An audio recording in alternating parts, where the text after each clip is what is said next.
Pues si os parece vamos a completar el panorama de este documento del Papa con uno de los responsables de alguna manera, porque fue secretario especial del Sínodo sobre la región panamazónica. Vamos a hablar con Monseñor David Martínez de Aguirre, que es dominico, recordamos, y que es obispo de Puerto Maldonado, en Perú. Monseñor, buenas tardes, buenas noches allí, buenos días allí.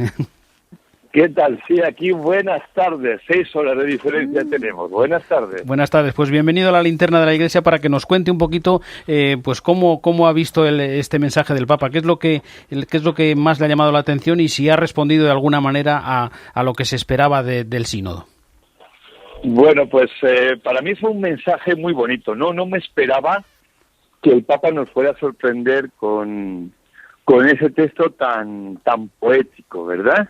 Un canto de amor, ¿no? Donde clama un poquito, recoge todo lo que se había hablado ya en el sínodo, y él también hace su aporte personal, ¿verdad? Después de las escuchas que se tuvo allá. ¿Qué cosas me han llamado la atención? Pues mira, me llamó mucho la atención las citas. Me parece que son muy interesantes las citas de ese texto. Creo que es bueno fijarse y hay constantemente citas al magisterio de Juan Pablo II, de Benedicto XVI, incluso hasta de Pablo III, ya por el siglo XVI, pero sobre todo las citas de Juan Pablo II y de Benedicto XVI, como queriendo dar el mensaje a toda la Iglesia de la continuidad de la obra del Espíritu Santo en la Iglesia, ¿no? Y nos hace recordar pues cómo Juan Pablo II había tenido textos pues muy importantes sobre la enculturación o sobre lo que significa usar la tierra también de una manera simplemente como recurso, el peligro que en eso había. Benedicto XVI hablando ya de la ecología humana. Bueno, es una de las primeras cosas que me llamó la atención del texto, ¿verdad? Sí. Luego también me gustó mucho la visión comunitaria que da, donde integra a todos los pueblos de la Amazonía, se fijan los pueblos indígenas, pero los integra también con el resto de pueblos y de rostros que hay en la Amazonía, ¿no? Dando una visión mucho más integral y mucho más realista, ¿verdad? Son cositas, hay más cositas, pero bueno, sí. Esto para empezar a abrir boca. La verdad es que es un texto efectivamente muy poético, como decimos, pero al mismo tiempo no huye de las palabras duras cuando hay que decirlas, cuando hay que denunciar con palabras bien claritas los abusos que se sufren allí, ¿no? Sí, así es, sí, también me resultó fuerte y valiente, profético, cuando el Papa usa los términos crimen e injusticia. Hay que llamar las cosas por su nombre. Y esto es un crimen y es una injusticia. No le tiembla la voz al Papa para pronunciarlo, ¿verdad? Y muy bonito cuando habla de decir que nadie se puede sentir dueño de una tierra, ¿no? Que la Amazonía es de Dios, nadie se puede sentir dueño de lo que es de Dios, de lo que es del Creador y nos da a toda la humanidad, ¿verdad? Respetando, pues sí, la soberanía de los países sobre la Amazonía, pero entiendo que nadie se puede sentir el dueño de nada, ¿no? El planeta es para todos, es para disfrute de todos y para contemplarlo todos y para enriquecernos todos. Tras los comentarios, todo lo que se ha escrito después de la publicación de esta exhortación, ¿qué opina de los caminos que nos indica el Papa ante la escasez de sacerdotes, ante las dificultades de las comunidades para tener una celebración eucarística? Bueno, esta es una preocupación, yo digo, esta es una preocupación que a veces parece más europea que amazónica, ¿verdad? Eso lo queremos que nos cuente y que nos aclare, porque allí seguro que se ve de otra manera, ¿no?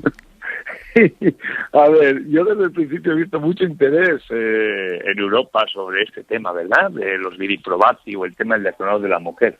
Es un tema que también a nosotros nos preocupa aquí en la Amazonía, ¿eh? Porque es un dolor muy fuerte el ver que muchas comunidades, y ciertamente yo he estado de párroco en misiones donde visitaba comunidades 1 o 2 veces al año, y la Eucaristía se tenía 1 o 2 veces al año, y otras comunidades que igual tienen que esperar hasta 2 años, ¿verdad? Entonces, esa fue la demanda de los pastores y la preocupación de los pastores en el sínodo de decir cómo podemos concebir la comunidad creyente, la comunidad católica sin Eucaristía. Muchas comunidades nos dicen, bueno, al final nosotros somos como los evangélicos, con la diferencia que no tenemos nuestro pastor aquí, en la propia comunidad, ¿no? Y de ahí surge esa preocupación de los obispos de dotar a cada comunidad de los pastores que les puedan abastecer de los sacramentos, ¿no? Y esa sed de la espiritualidad que vive cada comunidad. De ellos que surge. Ahora bien, el Papa, en todo esto, pues, lo deja muy claro, lo afronta muy valientemente, diciendo, bueno, mire, ante ciertas dificultades, entre los agentes de pastoral surgen diferentes soluciones. Y a veces son soluciones que están contrapuestas y que generan conflicto entre nosotros, una comunidad creyente. Y entonces el Papa nos dice, a ver, tenemos que seguir avanzando. No vamos a encontrar soluciones simples, ¿verdad?, que a primera vista nos parece que van a resolver los problemas, pero quizá tenemos que dar un paso más y buscar una solución que supere el conflicto, una solución que a las dos posturas nos haga desbordar un poquito en una respuesta. Me ha gustado mucho una reflexión que hacía el cardenal Sombor, mi hermano dominico, arzobispo de Viena, y yo estoy plenamente de acuerdo. Yo intuyo que esta es por ahí por donde va el Papa. En la Iglesia Católica tenemos muchos recursos que todavía no hemos aplicado. Tenemos mucho que trabajar todavía en cuanto a ministerialidad, a participación de los laicos en las comunidades, a participación de las mujeres en las comunidades.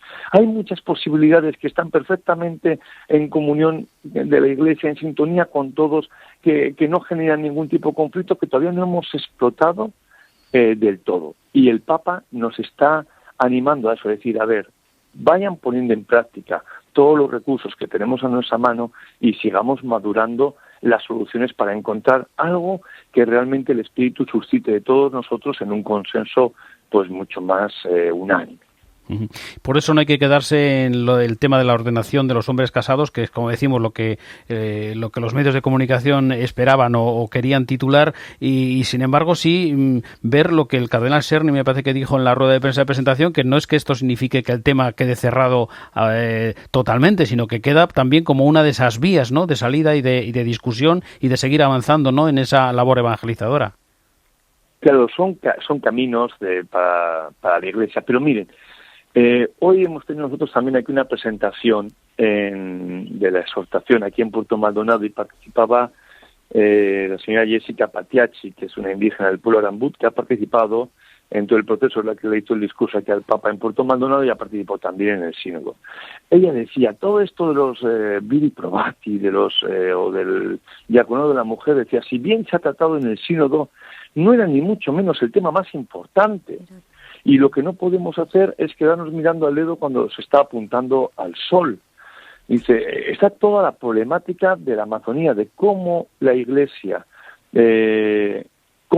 va a responder a todos los retos y a todos los problemas que hay en este desangrado de estas selvas y de los pueblos que la habitan. Cómo nosotros, que somos cristianos y que encontramos en Cristo nuestra fortaleza y nuestra mística que nos empuja, como desde ese anuncio sincero de Cristo vamos a producir un cambio en nuestra sociedad, un cambio en nuestros estilos de vida, que al final acabe buscando lo que nos ha enseñado Cristo, que es el mejor regalo de Dios, nos dice la exhortación, ¿verdad? Lo que nos ha enseñado Cristo, a ser más hermanos y a cuidar de la casa común de todos, ¿no? Quizá ese es el tema central de la exhortación, desde el comienzo fue el tema central del sínodo, y no nos podemos desviar en cosas que, siendo importantes, no son el centro. No es el centro, efectivamente. Entonces, a partir de ahí, ¿qué se puede hacer, o de lo que nos dice el Papa en la exhortación, qué se puede hacer desde allí mismo, los que estáis más cerca de la Amazonía, lo vivís en presente, y también desde aquí, desde los que estamos fuera, qué podemos hacer también nosotros? Bueno, aquí en la Amazonía, el Papa ya en el sínodo nos lo había dicho. Cuando hablamos de las conversiones, él decía, la conversión pastoral es la más importante. Y aquí, si bien no lo ha explicado, pero vamos, con los 49 números, de los 102 números que dedica a soñar, ¿no? El Papa, 49 son el sueño eclesial. Con lo cual, ya Exacto. Nos está diciendo un poquito por dónde caminamos. Yo creo que el Papa lo que nos está animando a los católicos, a los fieles, es a decir, a ver, sueño con comunidades vivas, bien afianzadas en Cristo, que están atentos al grito de los pueblos, que están atentos al grito de la tierra y que desde el Evangelio de Cristo intentan transformar la sociedad. Y entonces, ¿qué es lo que nos queda? El generar esas comunidades. Nosotros aquí lo hablamos cuántas veces en el vicariato, en esas reuniones de pastoral, tenemos que generar comunidades de vida, comunidades en torno a Jesús, que sean transformadoras de nuestra sociedad y que ayuden a los pueblos también a fortalecerse en sus identidades, en su identidad cultural. Eso desde aquí, y luego desde Europa, pues, o desde Europa, bueno, en este caso desde España, ¿verdad? Ustedes que son los que están escuchando. Exacto. Bueno, pues desde allá el Papa dos cosas deja entrever en la exhortación. Una, quiere decir, bueno, todo está interrelacionado. Por lo tanto, mi estilo de vida en Europa, que exige un consumo desmesurado, que marca un ritmo de vida que acaba exigiendo una sobreexplotación de la naturaleza, acaba teniendo repercusión ¿en qué rincón del planeta? Pues no lo sabemos, ¿verdad? Para mi segundo, tercero, cuarto celular que he podido comprar, ¿no? Porque a cambio del modelo, yo no sé dónde saldrán esos minerales, pero de repente es del oro del Madre de Dios que está explotando aquí a estos pueblos y que está contaminando estas selvas, que está provocando tanto daño, ¿verdad? Entonces, lo primero es una revisión de los propios estilos de vida. Cómo mi estilo de vida está contribuyendo a este mundo de exclusión, a este mundo de descarte y a este mundo que sobreexplota el planeta a unos límites que nos pone en peligro hasta la propia existencia de la humanidad, ¿no? Del resto del planeta también. Eso es lo primero. Y luego, lo segundo, el Papa nos invita a descubrir nuestras Amazonías locales, ¿no? La Amazonía no es el único rincón vulnerable del planeta. Sí, es cierto que es uno de los más vulnerables, ¿no? Está el 20% del agua dulce, está toda el 10% de la biodiversidad del planeta, pero hay otras pequeñas Amazonías en nuestros lugares, ¿no? Y el Papa nos anima a descubrirlas y a comprometernos con el cuidado de nuestra tierra y de nuestras pobrezas también, de todos los pobres en nuestros lugares. Una pregunta de Laura Daniele, mi compañera. Adelante, Laura. Buenas tardes, David. Bueno, hola, el Papa, ¿qué tal? Buenas tardes. Buenas tardes. El Papa habla también de una iglesia con rostros amazónicos, ¿no? ¿Qué se puede hacer para fomentar las vocaciones nativas? Bueno, pues yo creo, aquí muchas veces cuando voy a visitar a las comunidades y me dicen, y Monseñor, ¿cuándo nos va a mandar? Bueno, aquí nos llaman Monseñor, ¿ya? Bueno, aquí también. Bueno, ¿y cuándo nos va a mandar un sacerdote? ¿Cuándo nos va a mandar un padrecito? Y yo les digo, miren, ¿dónde se forma un sacerdote? Pues me dicen, en el seminario. Le digo, pues no es cierto. Un sacerdote no se forma en el seminario. Un sacerdote se forma en la familia y un sacerdote se forma en la comunidad parroquial, en la comunidad cristiana. De ahí es donde sale un sacerdote. En el seminario luego se le da un último barniz, ¿verdad?, para prepararle para la vida, pero donde verdaderamente se forma la vocación es en la familia y es en la comunidad creyente. Entonces, ¿qué tenemos que hacer para fomentar las vocaciones aquí sacerdotales? Pues, yo diría vocaciones de servicio en la iglesia, porque puedan ser sacerdotales o puedan ser de otro tipo, ¿verdad? ¿Qué tenemos que hacer? Pues fomentar las comunidades, y fomentar las comunidades vivas y que haya una participación. Y es un trabajo difícil, arduo, pero que hay que estar ahí y exige, sí, la dedicación de quienes hemos hecho esta opción en la vida, ¿verdad? De dedicarnos y regalarlo todo, pues para muchas veces intentar, pues con la propia vida, no solo de palabra, pues ser testimonio que contagie a otros, ¿verdad? Muy bien, don David Martínez de Aguirre, obispo de Puerto Maldonado y secretario especial del Sínodo para la región panamazónica. Agradecemos especialmente que nos haya atendido y nos haya contado sus impresiones sobre esta exhortación apostólica del Papa y habérselas acercado precisamente a nuestros oyentes aquí en la Linterna de la Iglesia en la COPE. Gracias y hasta una próxima ocasión. Un abrazo desde aquí, desde España. Muy bien, pues un abrazo a todos. Oye, me van a permitir, ya que seguro que estarán mis papas, por supuesto, hermanos, que seguro que hoy viernes estarán por ahí hasta tomándose una cerveza, seguro. Estarán escuchando la COPE, precisamente. Saludarles desde aquí y darles un abrazo, ¿ya? Y a ustedes muchas gracias. De acuerdo, igualmente. Hasta otra ocasión. Un abrazo. Ya, hasta luego. Buenas noches.